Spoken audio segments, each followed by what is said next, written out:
Señoras y señores, es momento de que continuemos con la conferencia de clausura que lleva por título Reaprendiendo a Pensar, por lo que me gustaría dar la palabra a nuestra moderadora Guadalupe de la Vega Arizpe, vicepresidenta de Desarrollo Empresarial de Coparmex Nacional, para que nos presente a nuestro siguiente conferencista. Sí, muchísimas gracias. Muchas gracias a todos por acompañarnos. Bienvenidos. Bueno, pues me toca a mí moderar esta extraordinaria ponencia que nos va a dar Diego Bolson. Vamos a tratar de reaprender a pensar y aprender. Entonces, bueno, Diego Bolson es fundador y CEO de Foodlosofía. Tiene experiencia en diseño industrial. Diego comenzó su carrera en diseño de escenarios e innovación a largo plazo para Marco Polo en Brasil. Obtuvo un título en el Politécnico de Turín con una especialización en diseño de alimentos. Diego puede aplicar Design Thinking al proceso industrial de alimentos y al diseño industrial de alimentos, brindando un diseño centrado en el consumidor con un enfoque multidisciplinar para dar forma a la estrategia de innovación alimentaria. Después de ser el director gerente de Environs en Brasil, lanzó Foodlosofía, un centro de diseño de alimentos ubicado en la ciudad de Monterrey, México. Diego, adelante, con mucho entusiasmo por escucharte. Te agradezco mucho, muchísimas gracias por la presentación. Permítanme compartirles pantalla. ¿Me confirman que ahí ya se ve en pantalla la presentación? Sí. Buenísimo. Oigan, pues primero que nada, muchas gracias. Les agradezco mucho el tiempo, el espacio. Sé que esta nueva vida de estar todo el tiempo conectado frente a Zoom, pues no es lo ideal, no es lo que nadie debería estar aspirando. Entonces, en respeto a todos los que están dedicando el tiempo, voy a tratar de hacerlo lo más efectivo posible. Hacer que el monólogo sea tal vez un poco más corto para que tengamos más tiempo de interacción a través de preguntas y respuestas.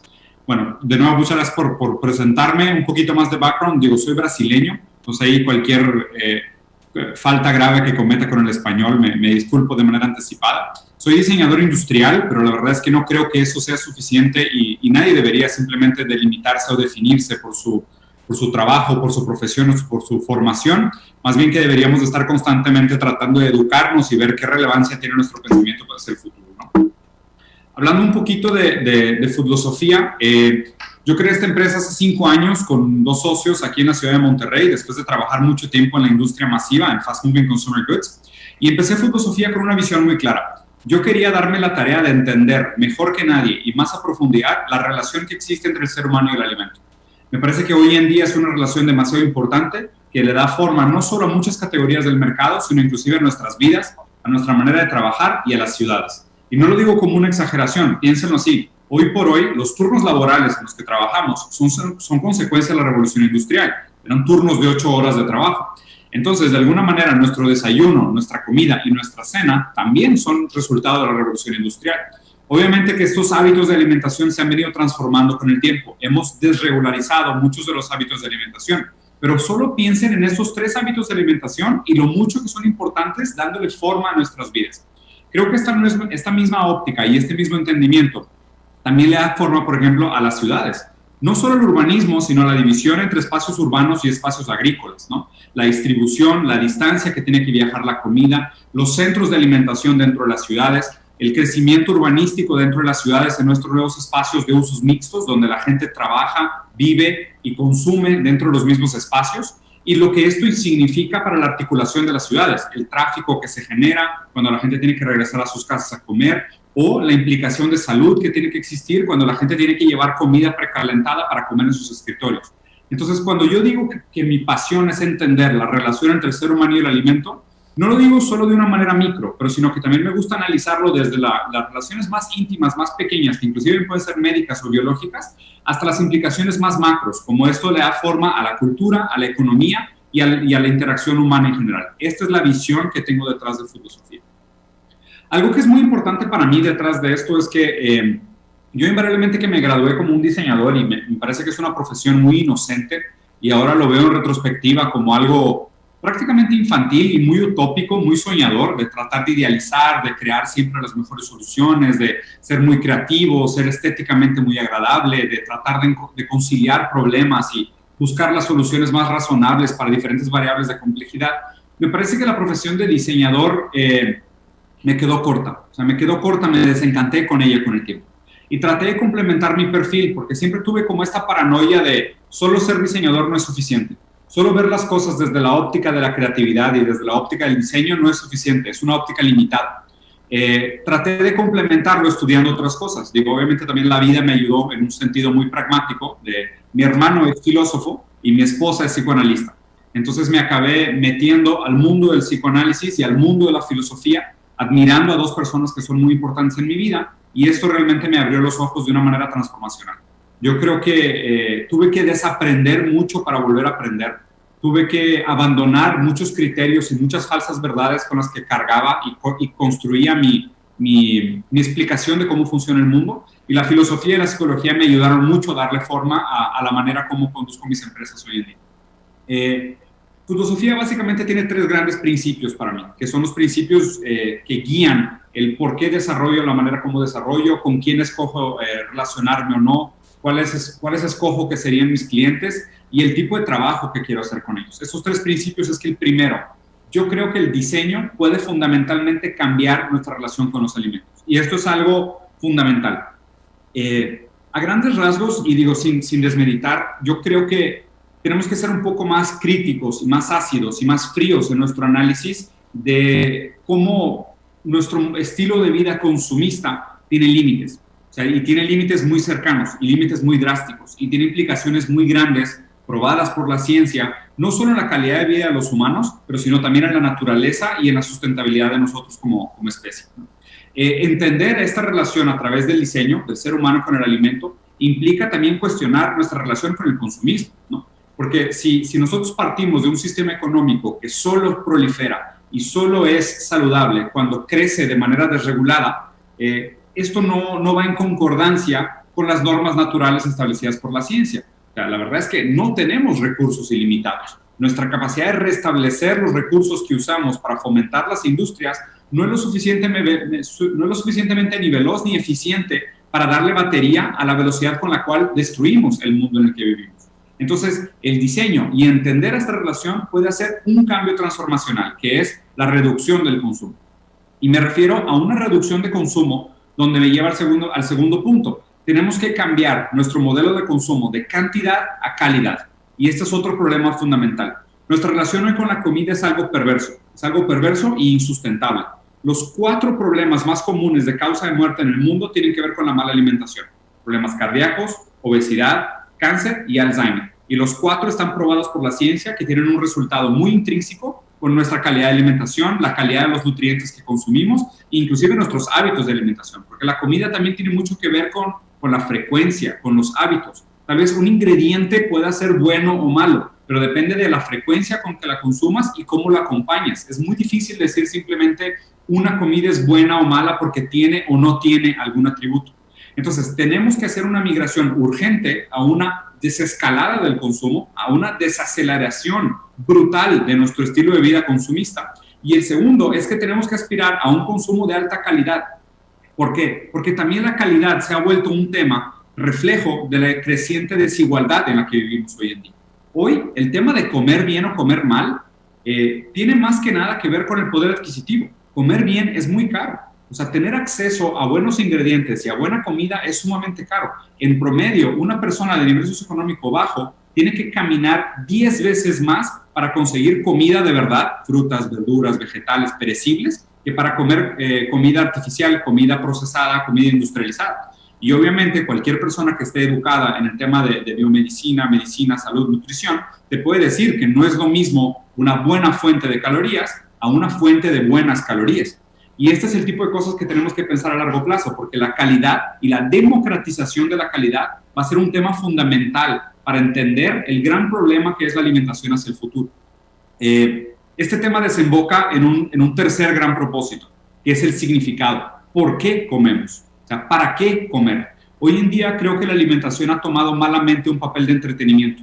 Y como un papel de entretenimiento la hemos acelerado a un nivel que, de nuevo, tiene más repercusiones negativas que positivas.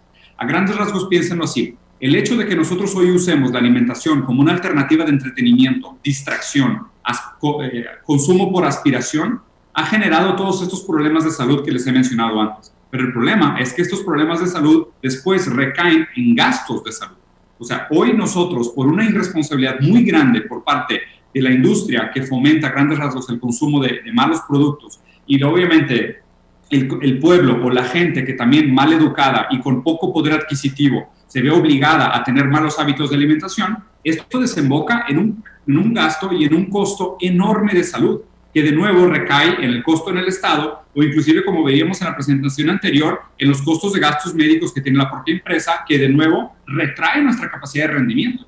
Entonces, entender esta relación fundamental entre el ser humano y la comida tiene repercusiones en todos los niveles, desde los más micros hasta los más macros. Entonces, es importante que volvamos a poner en escena por qué comemos. Y la respuesta no debería ser porque estamos aburridos, porque estamos tristes, porque es un tema de entretenimiento, porque no tengo nada mejor que hacer. Recordar el significado de la comida es resignificarlo. Y creo que es uno de los debates más importantes que deberíamos de tener hoy en día.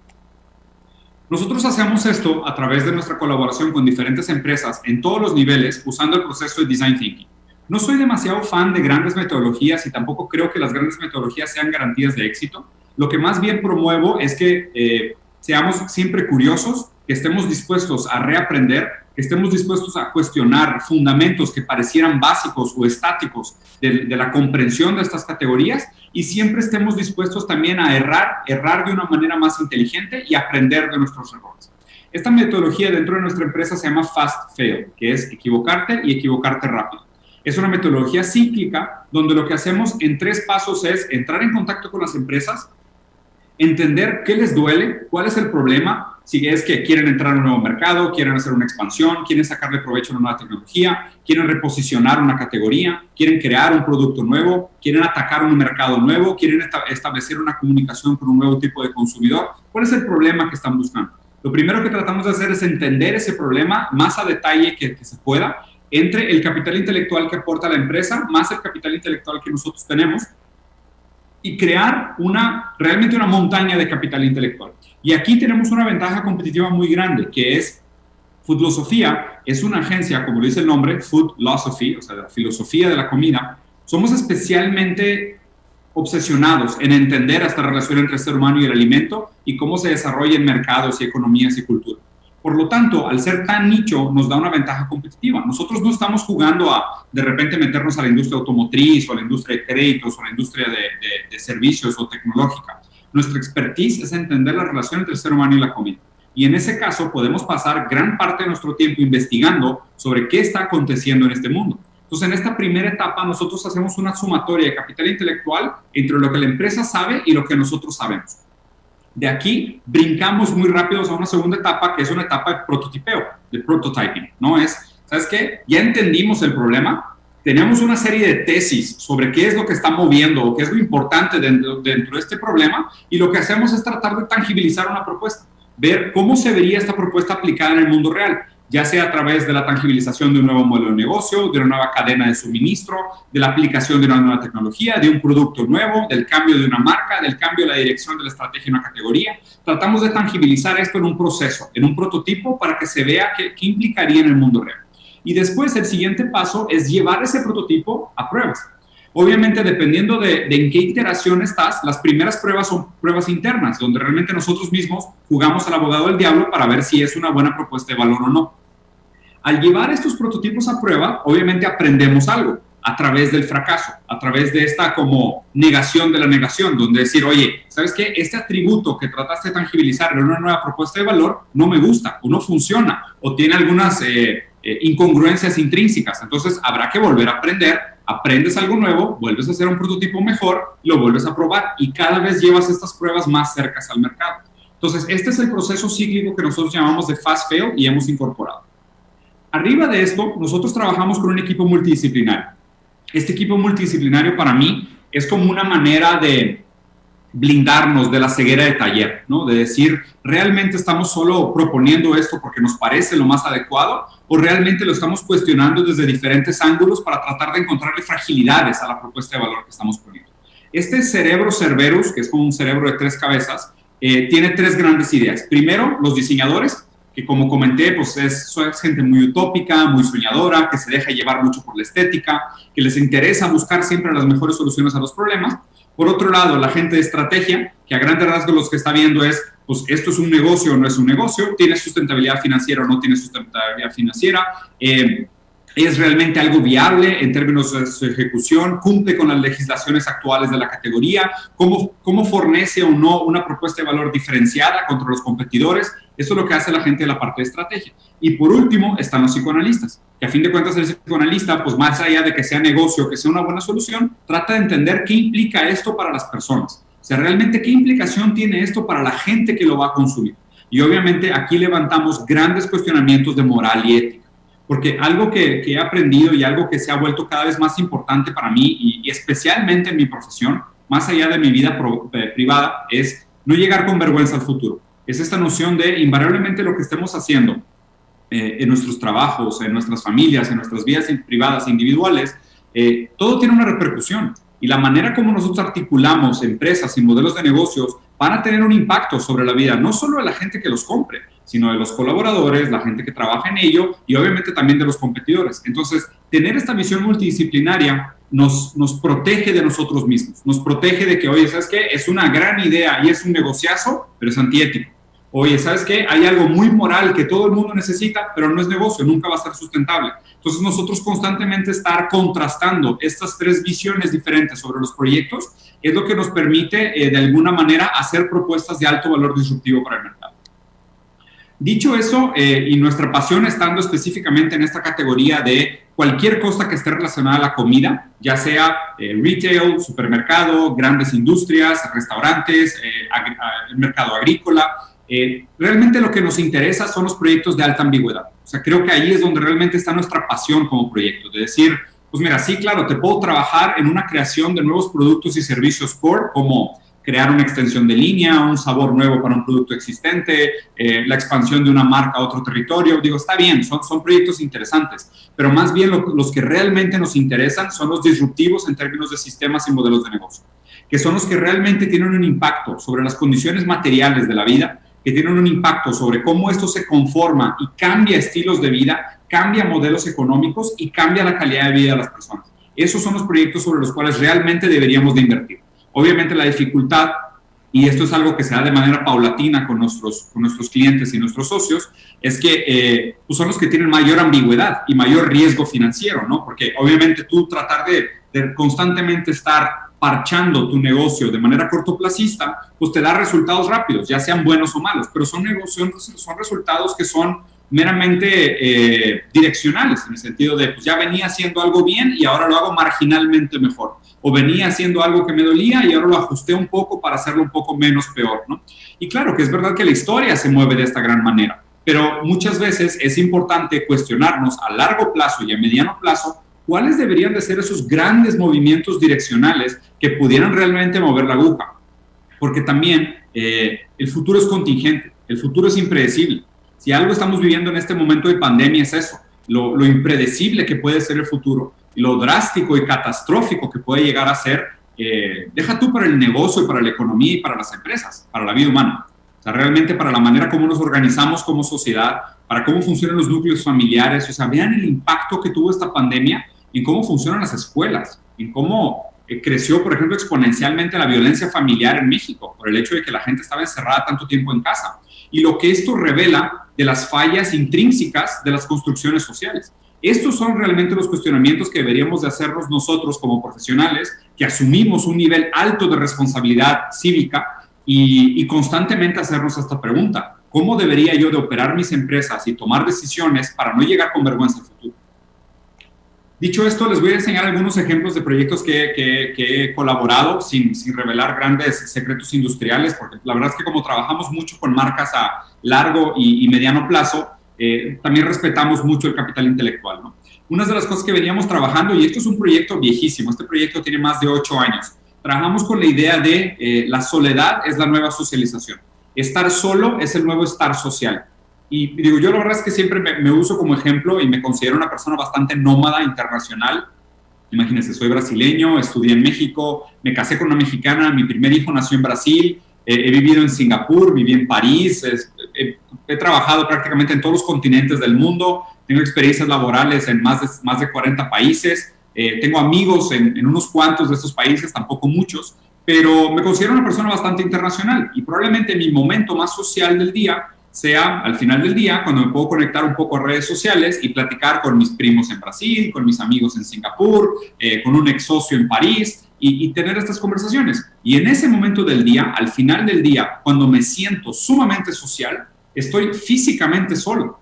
Y esto es algo que venimos explorando desde hace 8 años, cómo las redes sociales y la tecnología nos permitió cambiar la visión de qué significa ser un social.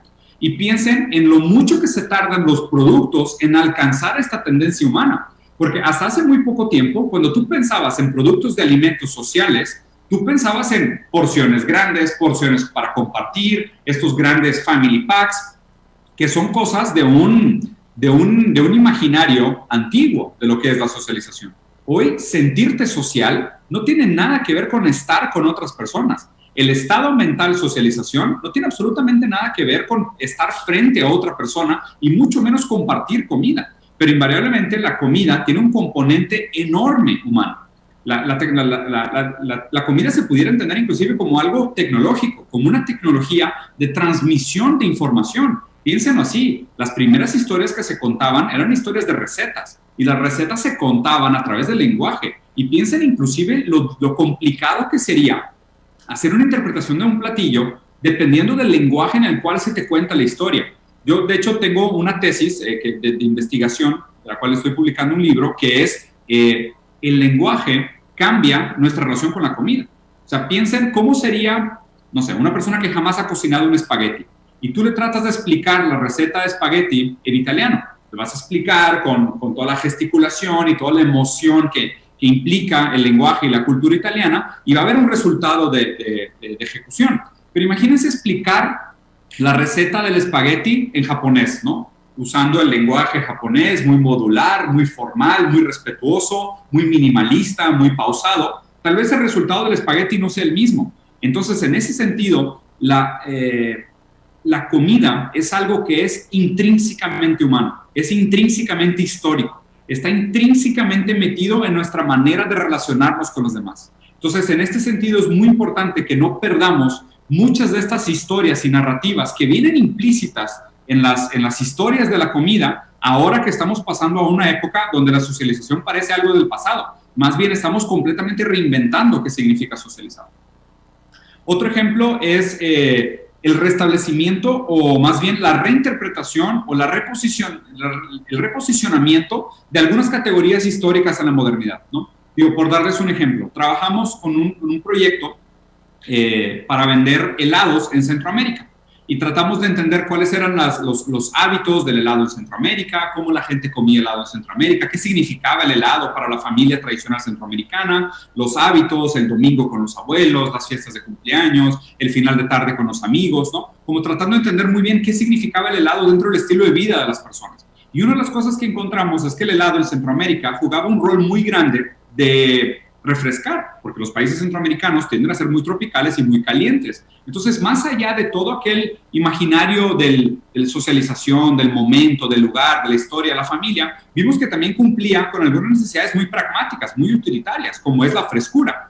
Entonces, propusimos un producto que fue un helado de desayuno, como diciendo, pues mira, la gente ya consume lácteos en la mañana, la gente busca cosas refrescantes porque normalmente en la mañana pues ya empieza a hacer mucho calor. Si pudiéramos hacer un helado que a lo mejor es base de yogurt y tiene mucha inclusión de frutas y cereales, que son cosas que normalmente consumes en la mañana, pues haría más sentido tener un helado mañanero. Pero la gente no entiende el imaginario de desayunar helado. Es algo que parecía prohibido, porque el helado se fue construyendo como un producto meramente de postre que estaba aislado en una ocasión de consumo muy limitada y acabó siendo un producto sumamente bien recibido. Como este ejemplo que está en pantalla, que es una cerveza mezclada con salsa de tomate tipo clamato y también estaba agregada con productos tipo tocino, ¿no? Entonces es algo que para el mexicano a lo mejor no parece tan ajeno, para nosotros el clamato ya es algo más común, simplemente lo que estábamos tratando de estirar es este imaginario de qué más podría llevar un producto terminado. Y obviamente pues hay mucho trabajo que hacer para ver si este producto tiene o no una relevancia para el resto de países latinoamericanos, ya que es algo sumamente regional, ¿no? Obviamente este producto sí acabó en el mercado con una marca que es muy grande, que es una marca mexicana que fue comprada por una empresa multinacional, pero este es el tipo de proyecto que hacemos en términos de incrementalidad para espacios y negocios. Y el último tipo de proyectos, que es el que me gusta mucho, es este proyecto que les llamaba de retar de manera disruptiva los sistemas y los modelos de negocio, ¿no? Entonces, creé un proyecto que me da mucho orgullo con 2 socios aquí en la ciudad de Monterrey, que se llama Casa Nomo, que es una casa de experiencias gastronómicas, donde lo que tratamos de hacer fue decir justo, y de hecho empezamos un año antes de la pandemia, casi como viendo el futuro, ¿no? Lo que nos esperaba. Las redes sociales han creado una falsa ilusión de socialización, una falsa idea de que estamos más conectados que nunca, de que estamos más vinculados que nunca, de que conversamos más que nunca, de que estamos más cerca que nunca de nuestros seres queridos invariablemente a la distancia, lo cual pues probó ser por lo menos una verdad a medias, si no es que una mentira. La verdad es que con redes sociales hubo un incremento enorme de enfermedades mentales, de depresión, de ansiedad y específicamente suicidios entre niños de 13 a 15 años de edad. Y esto todo con el surgimiento de redes sociales en aparatos digitales como celulares. Nosotros tratamos de hacer un movimiento como en retrospectiva, como en reacción a esto, como diciendo, sí estamos de acuerdo que el futuro es digital, pero tenemos que siempre recordar cuál es el rol humano dentro de la digitalización. No podemos perder el foco de que de nada sirve la tecnología, de nada sirve la economía, si no es para el bienestar del ser humano. Y de hecho, más allá, como lo decía Kant, en esta idea de la ética deontológica, el ser humano es un fin en sí mismo. Jamás deberíamos de pensar en el ser humano como un consumidor, por ejemplo. Pensar en el ser humano como un consumidor es hacer una reducción del ser humano a que es simplemente una cartera con piernas, a que el ser humano nada más es que su capacidad productiva y que su capacidad consumista. Y esto es una reducción, es un insulto filosófico. La vida humana es un fin en sí mismo y ninguna vida es sacrificable en el camino del progreso. Por eso constantemente esta idea de no llegar con vergüenza al futuro. Este proyecto de Casa Nomo que hicimos en Monterrey, que es un proyecto que me da mucho orgullo, tiene como intención restablecer los vínculos sociales, volver a trabajar proyectos y eventos que logren restablecer los vínculos humanos, que nos volvamos a encontrar, que fomentemos otra vez el valor del debate, que volvemos a entablar conversaciones, que encontremos territorios intermediarios entre puntos de vista radicales. Porque hoy en día estamos viviendo un momento sumamente polarizado del debate político, del debate económico, del debate social, donde parece que ya no existen puntos intermedios para entablar conversaciones. Y esto es sumamente nocivo, porque esto mata la dialéctica de la historia. La manera como el progreso humano se da es a través de la dialéctica, que es nosotros presentamos tesis que son negadas, crean antítesis, y después de la negación de las antítesis, se generan síntesis. Y es ahí donde aprendemos algo nuevo, contrastando 2 puntos de vista diferentes. La dialéctica se logra a través de la democracia, se logra a través del debate, se logra a través de la discusión educada.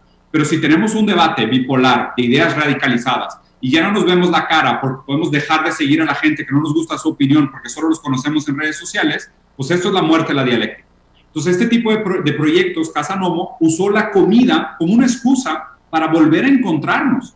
Encontramos una manera muy inocente, muy simple, a través de la comida, de la cocina, de un buen vino, de una buena plática, de un buen platillo, de una buena cena, para volver a encontrarnos, para volvernos a ver cara a cara y hablar de estos temas que son tan importantes para la modernidad. Entonces, esto es un poquito de lo que hemos buscado hacer en Foodlosofía. A grandes rasgos, Foodlosofía para mí es la culminación de una gran paranoia de fracaso personal, de un gran complejo de inferioridad, de una noción de que la creatividad por sí sola no es suficiente, sino que si yo me quisiera desarrollar y quisiera dejar un legado que me dé orgullo al futuro, tenía que ser más que un diseñador, más que un creativo, tenía que realmente buscar cosas que fueran éticas, que fueran morales, que fueran sustentables, que fueran progresistas, pero principalmente que fueran humanistas, que tuvieran al ser humano como un fin en sí mismo en el centro, buscando soluciones de las cuales realmente pudiéramos lograr un progreso positivo, un progreso incremental, un progreso digno para la vida y para el ser humano. Entonces, esto es un poco lo que hemos construido en Foodlosofía. Otra cosa que es importante para mí es que creo que a grandes rasgos las empresas pueden escoger ser muy generalistas y tratar de trabajar en mercados de volumen y decir, pues yo hago un poco de todo o le vendo a mucha gente y a través del volumen y las economías de escala puedo lograr que mi negocio sea rentable. Yo escogí otra avenida. Yo escogí ser sumamente nicho, ser sumamente especializado tratar de ser el mejor en este tema, el más educado, el más obsesivo, el más curioso, el que más cuestiona, el que es más duro en sus análisis, y al mismo tiempo buscar a lo mejor márgenes mayores, al tratar de resolver problemas de alta ambigüedad y que al mismo tiempo al resolverse tienen un alto impacto en la manera en cómo vivimos. Esto me ha llevado a desarrollar pues, una gama de servicios que son específicos para la industria de la alimentación y productos paralelos a la industria de la alimentación. Como le comenté, pues, hemos trabajado desde restaurantes, gobiernos, he hecho consultorías, por ejemplo, con el gobierno de Singapur para regularizar la comida de calle. Trabajamos con el gobierno de Brasil durante la Copa del Mundo para hacer un fomento de exportaciones, ayudar a los agricultores de Brasil a tener más ventanas de oportunidad para competir en el mercado internacional. He publicado una serie de libros sobre el tema. Obviamente me encanta también dar conferencias, platicar con gente, interactuar, participar de los debates más importantes sobre el tema y estar siempre a la vanguardia del pensamiento que se puede hacer sobre esto. Tratar de aplicarlo en proyectos, en talleres de co-creación, en diferentes mercados y obviamente siempre estar a la vanguardia presentando reportes sobre cómo estos temas tienen un efecto en todo lo demás. Y de nuevo, creo que aquí el análisis importante es pensar que la comida es un punto central y articulador de nuestra vida y que pensar en la comida como un fragmento, como algo aislado de todo lo demás, es malentender al ser humano. Nuestra relación con el alimento le da forma a mucho de lo que hacemos en nuestro día a día y a mucho de cómo tomamos nuestras decisiones. Por eso mismo es una decisión y es algo que yo me tomo muy en serio, por lo cual me da mucho orgullo decir que nuestra agencia es una de las pocas en el mundo que es una agencia dedicada 100% al diseño de comida, pero al mismo tiempo es la mejor del mundo porque pues, no tiene competencia, porque nadie está tan loco y tan obsesionado con el tema como nosotros. Y esto pues, nos ha conseguido la confianza de una serie de grandes empresas en el mundo, nos sigue abriendo puertas, nos sigue rindiendo frutos y resultados, pero más que nada nos sigue rindiendo oportunidades de hacer cosas que consideramos morales, que consideramos éticas y que nos van a ayudar a no llegar con vergüenza al futuro. Les agradezco mucho el tiempo. Gracias. Muchísimas gracias, Diego, por tu presentación. Excelente, muy, muy interesante. Bueno, muchísimas gracias, Diego, por tu presentación. De verdad, muy interesante. Y bueno, la relación del ser humano con sus alimentos creo que es central, como bien lo decías. Y toda nuestra vida social también. A veces veo en la comida o nos vemos para cenar, no puedo hoy. Entonces, y no te puedes ver dos horas antes o dos después. Generalmente hacemos estos planes, ¿no? Entonces sí es una cosa social, sí es esto que nos va marcando, si tenemos gente con quien comer y si no, bueno, te brincas la comida, que eso sucede también a veces, ¿no? Ahora, los servicios y los sistemas necesitan más significado y empatía. Creo que tienes toda la razón. Estamos acostumbrados a comer a productos, pues, muy bonitos y que saben muy dulces o muy salados y le ponemos mucho chile o le ponemos mucho chocolate y todo lo que tratamos de comer después de esto, pues no nos sabe mucho, ¿no? Entonces es un reaprender todo esto que es tan importante. Y bueno, el migrar a un consumo de alta calidad, que me parece de verdad importante, y sobre todo la democratización de la comida de calidad, porque sí, efectivamente, los que peor comen son los que más necesitan los nutrientes, los que más necesitan estar fuertes, ¿no? Y yo lo veo, en mi negocio vendemos comida y bueno, si sacamos un burrito en 10 pesos, pues le ponemos pura alimento chatarra y son los que más se venden, ¿verdad? Pero tenemos que encontrar una manera de hacer que les podamos dar algo barato, porque vemos que hay gente que camina 4 kilómetros por ir por ese burrito que cuesta 10 pesos, ¿no? Tenemos que encontrar, como dices, la forma de encontrar alimentos que podamos dar baratos y que ellos puedan comer, repetidamente, porque viven de 2 burritos al día mucha gente, o de 2 tacos, o de un gansito, que eso es lo que no queremos. Entonces, ¿qué vamos a poner en los alimentos que la gente consume, no? Creo que es muy importante el pensar por qué comemos, el entender esta filosofía me dejaste pensando muchísimo. Y creo que los jóvenes lo tienen mucho más claro. Yo lo veo, tengo una hija de 17 años que analiza todas las etiquetas. Entonces tiene 8 gramos de azúcar. En mi vida se me había ocurrido ver todos los gramos de azúcar. Pero esta es una buena noticia, que los jóvenes lo traen ya en su DNA y que eso nos va a ayudar a migrar, que van a ser ahora sí que todos tus aliados en lo que están tratando de hacer en filosofía. Y bueno, creo que fue muy interesante también el que tengas un equipo multidisciplinario para ver las cosas de diferente ángulo, como te lo comentaba. Pues sí, a veces ves que llevas un producto muy bueno, nutritivo, y la gente pues no lo puede comprar. ¿Cómo le vamos a hacer para tener la calidad al precio que pueda, o sea, dejar un poco para que lo tengas en la tienda, pero más que nada para que lo compre la gente, ¿no? Y bueno, habla de nuestras fallas en estas construcciones sociales, ¿no? O sea, así lo vemos, y vemos que en los restaurantes más elegantes y todo, pues sí tienes un pescado de muy buena calidad, ¿no? Pero fuera de eso, la gente que come diario, que come rápidamente en la calle, no va a tener acceso a comida así, ¿no? A pescado fresco, a mucha fruta fresca, porque no tienen a veces ni tiempo de comprarlo, ¿no? Creo que el lenguaje, como decías tú, cambia la forma, como vemos las cosas. Eso es muy importante, el diseño. Cómo vemos el producto, pues si el diseño es bonito, es atractivo, pues vamos a comer a lo mejor más nueces, ¿no? Creo que es muy, muy importante. Y finalmente esta idea tuya de que el ser humano es un fin en sí mismo, me parece que es importantísimo. Es muy, muy interesante ver cómo se nos va perdiendo en el camino, cómo nos complicamos todo, cómo tenemos tantas ideas y se nos va el propósito, que es estar mejor alimentados, estar mejor de salud, no tener enfermedades, ¿no? Y lo estamos viendo con la gente que se está enfermando, que tiene 3 o 4 causas por las que son más susceptibles al virus. ¿Cómo hemos hecho esto, no? ¿Cómo hemos hecho esta población que está tan enferma y tan poco sana? Y pues la comida está en el punto central de nuestras vidas. Te felicitamos por lo que estás haciendo.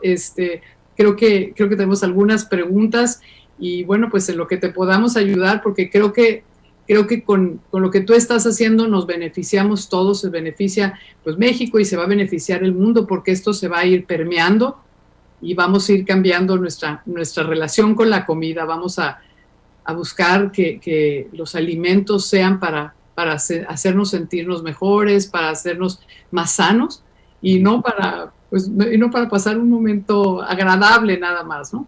Claro. Muchísimas gracias, Diego. No, al revés, te agradezco mucho por el resumen. Creo que hiciste varias puntuaciones muy importantes. Obviamente, nada más quisiera apuntar 2 cosas antes de pasar a preguntas y respuestas, porque realmente me interesa mucho actuar con los participantes del foro. 2 cosas que mencionaste que me parecen claves, que no mencioné en la presentación. Primero es la complejidad que existe por detrás de por qué algunos ingredientes son baratos y otros ingredientes son caros, ¿no? Y habría que investigar, obviamente, si es un tema de capacidad productiva o si es un tema de dónde se capitaliza mejor la demanda y la oferta. Porque pues, si tú dijeras, oye, el aguacate a lo mejor pudiera ser un ingrediente muy saludable que pudiera sustituir muchas otras cosas, ¿no? Siendo que el maíz en muchos países no solo ya se está analizando la posibilidad de hacerlo para no consumo humano, lo cual me parece algo radical, o sea, y es algo que tenemos que investigar, ¿no? Porque también con los avances de la ciencia, por ejemplo, yo tengo un hijo que nació con una enfermedad congénita, genética, neurodegenerativa.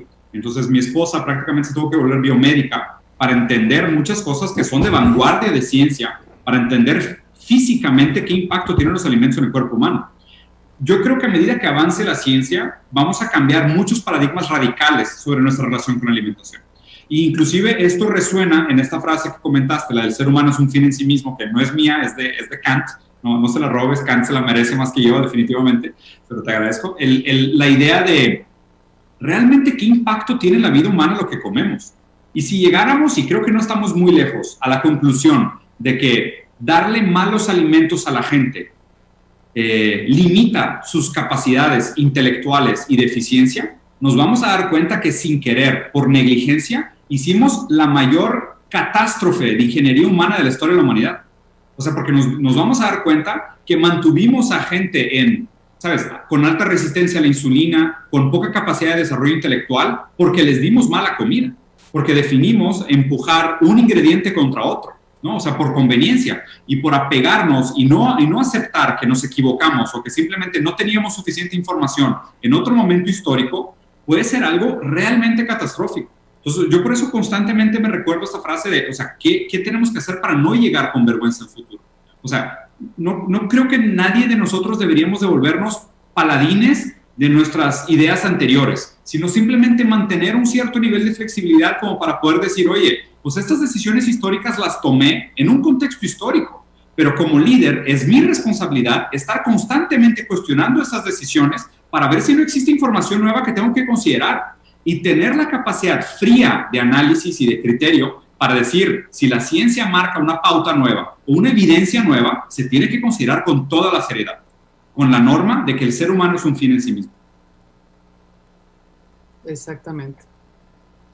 No sé, no tengo acceso a las preguntas, no sé si me puedan ayudar.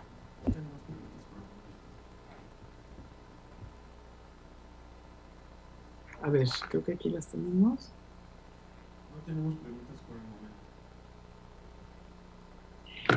Creo que hay 4 preguntas, pero me están pidiendo que estamos un poco retrasados, que si podemos cerrar la conversación. Diego, ha sido un honor, de verdad, y nos dejaste pensando que era de lo que se trataba, nos dejaste pensando y con intenciones de cambiar esto que hacemos y de cambiarlo para mucha gente, ¿no? Cada quien en nuestros entornos. Muchísimas gracias. No sé si nos quieres dar un mensaje final. Sí, digo, de nuevo te agradezco mucho a ti por moderar la conversación, por plantearme algunos puntos tan importantes. Le agradezco mucho a los organizadores por permitirme el espacio, por extenderme la invitación. Agradezco a todos los participantes por tomarse el tiempo. Estos foros son sumamente importantes porque nosotros como líderes de industria, nosotros decidimos cargar con una responsabilidad mayor que un ciudadano común, ¿no? Obviamente esto implica algunos beneficios, que son muchos, pero también implica muchas responsabilidades. Y quiero que se puedan ver al espejo con orgullo. O sea, quiero que realmente tengan esta paz mental de decir, lo que estoy haciendo a lo largo de mi vida y al final de mi vida va a haber creado más valor positivo que impacto negativo. Y realmente tratar de poner constantemente en la balanza cuáles son las decisiones que tomamos y tratar de ser fríos y críticos, inclusive con uno mismo, de decir lo que estoy haciendo es algo que realmente me va a dar orgullo, que dignifica a la gente que trabaja conmigo, que dignifica a la gente que compra mis productos y servicios, o es algo que estoy haciendo por un objetivo mercenario, cortoplacista, de avaricia o de envidia, ¿no? Y eso es lo que es realmente importante. Ser humano no es algo que se nos da de manera fácil, es algo con lo cual constantemente tenemos que pelear para obtenerlo, porque ser humano debería ser el más alto título, y desarrollar empatía no es algo que tampoco se nos dé de manera natural, sino que es un músculo que toca ejercitar. Por lo mismo les recomiendo constantemente caer en estas autocríticas de una manera muy saludable para ver qué es lo que estamos haciendo y por qué lo estamos haciendo. Perfecto, muchísimas gracias, Diego, y gracias a todos por acompañarnos. Gracias. Agradecemos a nuestro conferencista y a nuestra moderadora por su magnífica presentación. Agradecemos nuevamente a nuestros patrocinadores por su apoyo, ya que sin ellos este evento no sería posible. Ellos son Acerta, CISA, Manpower, Wabi, Coca-Cola FEMSA, FEMSA, OXXO, Grupo Alden, Qualitas, IPS, Ámbar Capital, Baramín, Cemex, La Moza, Proesa, ADECO, Global Assurance, Identidad México, Motormexa, Teselar y Vinte. Muchísimas gracias a todos por su apoyo y participación.